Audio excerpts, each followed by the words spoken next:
Good day everybody, my name is Karsten, and in this presentation I will provide a short overview of the work done to explore the sequencing of the genome and transcriptome of false codling moth. False codling moth is a prolificous pest with phytosanitary concern and many challenges for market access. The use of alternative control methods are crucial for this pest due to import restrictions on pesticide residues, but more specifically due to the development of resistance, a very common occurrence in the Lepidoptera. This project therefore aims to support future false codling moth control by exploring the development of pesticide resistance and environmental stress adaptation using genomics and transcriptomics for the development of novel control methods.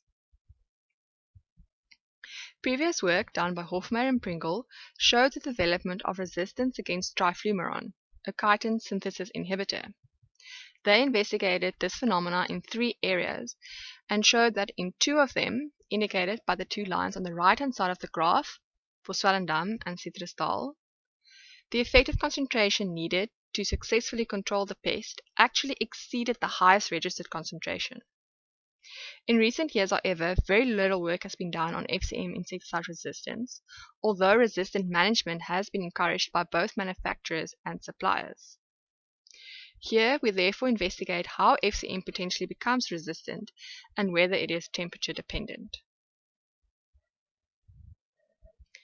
To address this question, we first needed to construct a dose-response curve, which is essentially a visual representation of the response rates of a population to a range of doses or concentrations of an insecticide.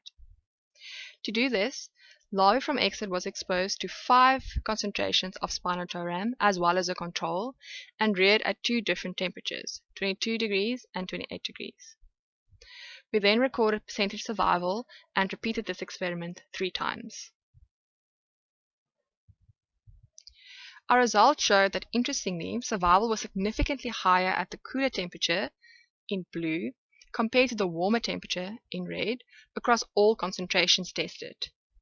There was also significant differences between concentration within temperature treatment, as we would expect to see as we increase the concentration of the insecticide applied.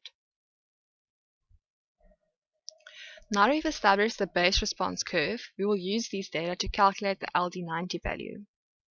We will expose FCM to this concentration by rearing them for 3 generations at 2 temperatures.